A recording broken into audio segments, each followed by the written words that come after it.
ہرقل شاہ روم نے قریش کے قافلے میں ایک آدمی بلانے کو بھیجا، اور اس وقت یہ لوگ تجارت کے لیے ملک شام گئے ہوئے تھے، اور یہ وہ زمانہ تھا جب رسول اللہ صلی اللہ علیہ وسلم نے قریش اور ابو سفیان سے ایک وقتی عہد کیا ہوا تھا۔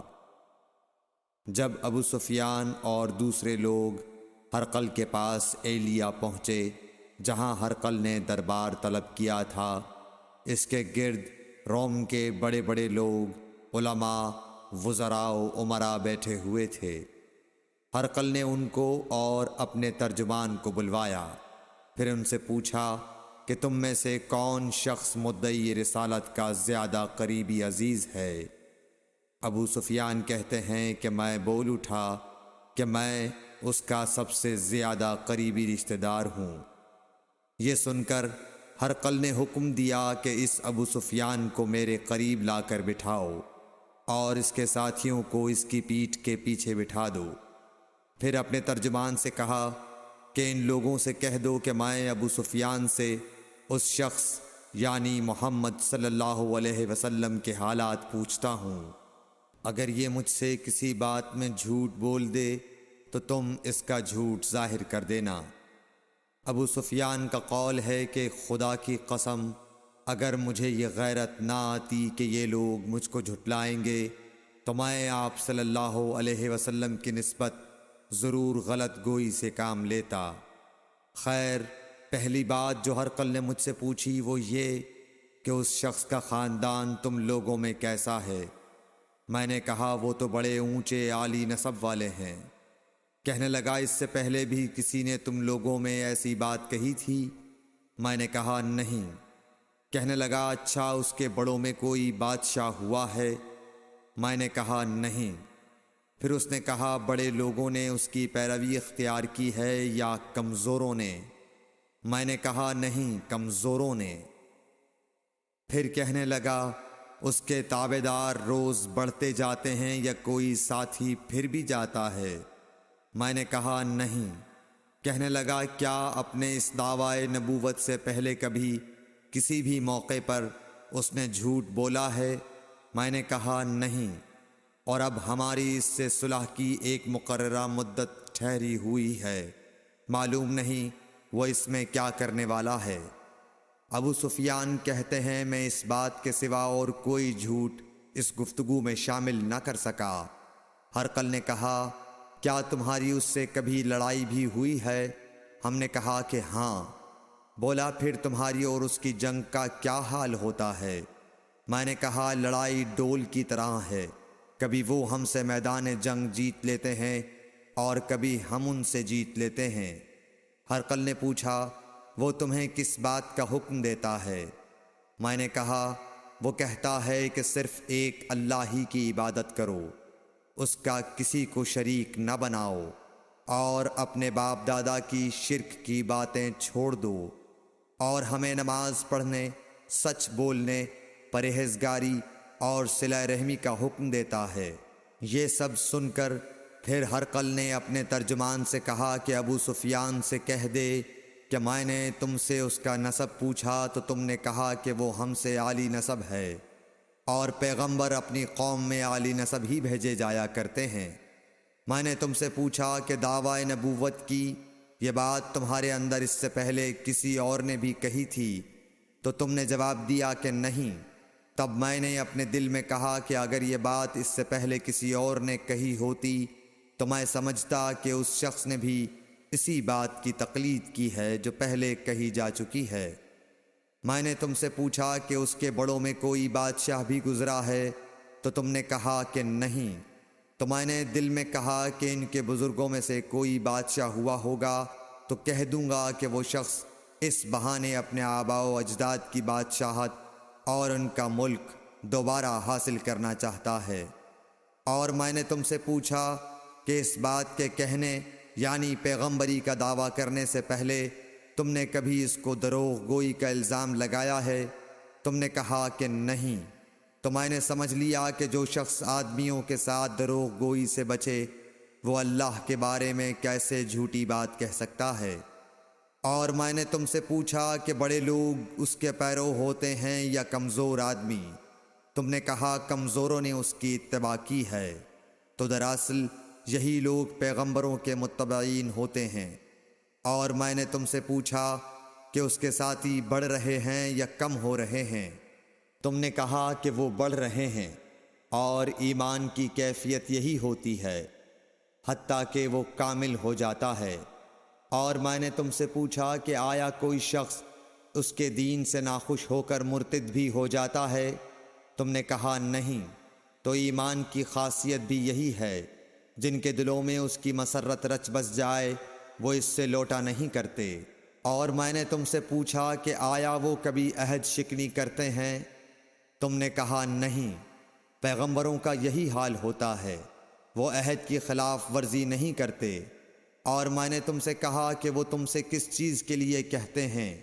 تم نے کہا کہ وہ ہمیں حکم دیتے ہیں کہ اللہ کی عبادت کرو، اس کے ساتھ کسی کو شریک نہ ٹھہراؤ، اور تمہیں بتوں کی پرستش سے روکتے ہیں، سچ بولنے اور پرہیزگاری کا حکم دیتے ہیں۔ لہٰذا اگر یہ باتیں جو تم کہہ رہے ہو سچ ہیں تو ان قریب وہ اس جگہ کا مالک ہو جائے گا کہ جہاں میرے یہ دونوں پاؤں ہیں۔ مجھے معلوم تھا کہ وہ پیغمبر آنے والا ہے، مگر مجھے یہ معلوم نہیں تھا کہ وہ تمہارے اندر ہوگا۔ اگر میں جانتا کہ اس تک پہنچ سکوں گا تو اس سے ملنے کے لیے ہر تکلیف گوارا کرتا۔ اگر میں اس کے پاس ہوتا تو اس کے پاؤں دھوتا۔ ہرقل نے رسول اللہ صلی اللہ علیہ وسلم کا وہ خط منگایا جو آپ نے وہیہ کلبی رضی اللہ تعالیٰ عنہ کے ذریعے حاکم بصرہ کے پاس بھیجا تھا، اور اس نے وہ ہرقل کے پاس بھیج دیا تھا۔ پھر اس کو پڑھا تو اس میں لکھا تھا، اللہ کے نام کے ساتھ جو نہایت مہربان اور رحم والا ہے۔ اللہ کے بندے اور اس کے پیغمبر محمد صلی اللہ علیہ وسلم کی طرف سے یہ خط ہے شاہ روم کے لیے۔ اس شخص پر سلام ہو جو ہدایت کی پیروی کرے۔ اس کے بعد میں آپ کے سامنے دعوت اسلام پیش کرتا ہوں۔ اگر آپ اسلام لے آئیں گے تو دین و دنیا میں سلامتی نصیب ہوگی، اللہ آپ کو دوہرا ثواب دے گا۔ اور اگر آپ میری دعوت سے روگردانی کریں گے تو آپ کی رعایا کا گناہ بھی آپ ہی پر ہوگا۔ اور اے اہل کتاب، ایک ایسی بات پر آ جاؤ جو ہمارے اور تمہارے درمیان یکساں ہے، وہ یہ کہ ہم اللہ کے سوا کسی کی عبادت نہ کریں اور کسی کو اس کا شریک نہ ٹھہرائیں، اور نہ ہم میں سے کوئی کسی کو خدا کے سوا اپنا رب بنائے۔ پھر اگر وہ اہل کتاب اس کتاب سے منہ پھیر لیں تو مسلمانوں، تم ان سے کہہ دو کہ تم مانو یا نہ مانو، ہم ایک خدا کے اطاعت گزار ہیں۔ ابو سفیان کہتے ہیں، جب ہرقل نے جو کچھ کہنا تھا کہہ دیا اور خط پڑھ کر فارغ ہوا تو اس کے ارد گرد بہت شور و غوغا ہوا، بہت سی آوازیں اٹھیں اور ہمیں باہر نکال دیا گیا۔ تب میں نے اپنے ساتھیوں سے کہا کہ ابو کبشہ کے بیٹے، حضرت صلی اللہ علیہ وسلم کا معاملہ تو بہت بڑھ گیا۔ دیکھو تو اس سے بنی اصفر روم کا بادشاہ بھی ڈرتا ہے۔ مجھے اس وقت سے اس بات کا یقین ہو گیا کہ حضور صلی اللہ علیہ وسلم ان قریب غالب ہو کر رہیں گے، حتیٰ کہ اللہ نے مجھے مسلمان کر دیا۔ راوی کا بیان ہے کہ ابن ناطور ایلیا کا حاکم ہرقل کا مصاحب اور شام کے نصارہ کا لاٹ پادری بیان کرتا تھا کہ ہرقل جب ایلیا آیا ایک دن صبح کو پریشان اٹھا تو اس کے درباریوں نے دریافت کیا کہ آج ہم آپ کی حالت بدلی ہوئی پاتے ہیں، کیا وجہ ہے؟ ابن ناطور کا بیان ہے کہ ہرقل نجومی تھا، علم نجوم میں وہ پوری مہارت رکھتا تھا۔ اس نے اپنے ہم نشینوں کو بتایا کہ میں نے آج رات ستاروں پر نظر ڈالی تو دیکھا کہ ختنہ کرنے والوں کا بادشاہ ہمارے ملک پر غالب آ گیا ہے۔ بھلا اس زمانے میں کون لوگ ختنہ کرتے ہیں؟ انہوں نے کہا کہ یہود کے سوا کوئی ختنہ نہیں کرتا، سو ان کی وجہ سے پریشان نہ ہوں۔ سلطنت کے تمام شہروں میں یہ حکم لکھ بھیجیے کہ وہاں جتنے یہودی ہوں سب قتل کر دیے جائیں۔ وہ لوگ انہی باتوں میں مشغول تھے کہ ہرقل کے پاس ایک آدمی لایا گیا جسے شاہ غسان نے بھیجا تھا۔ اس نے رسول اللہ صلی اللہ علیہ وسلم کے حالات بیان کیے۔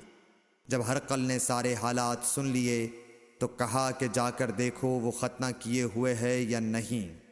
انہوں نے اسے دیکھا تو بتلایا کہ وہ ختنہ کیا ہوا ہے۔ ہرقل نے جب اس شخص سے عرب کے بارے میں پوچھا تو اس نے بتلایا کہ وہ ختنہ کرتے ہیں۔ تب ہرقل نے کہا کہ یہی محمد صلی اللہ علیہ وسلم اس امت کے بادشاہ ہیں جو پیدا ہو چکے ہیں۔ پھر اس نے اپنے ایک دوست کو رومیہ خط لکھا اور وہ بھی علم نجوم میں ہرقل کی طرح ماہر تھا۔ پھر وہاں سے ہرقل حمص چلا گیا۔ ابھی حمص سے نکلا نہیں تھا کہ اس کے دوست کا خط اس کے جواب میں آ گیا۔ اس کی رائے بھی حضور صلی اللہ علیہ وسلم کے ظہور کے بارے میں ہرقل کے موافق تھی کہ محمد صلی اللہ علیہ وسلم واقعی پیغمبر ہیں۔ اس کے بعد ہرقل نے روم کے بڑے آدمیوں کو اپنے حمص کے محل میں طلب کیا اور اس کے حکم سے محل کے دروازے بند کر لیے گئے۔ پھر وہ اپنے خاص محل سے باہر آیا اور کہا، اے روم والو، کیا ہدایت اور کامیابی میں کچھ حصہ تمہارے لیے بھی ہے؟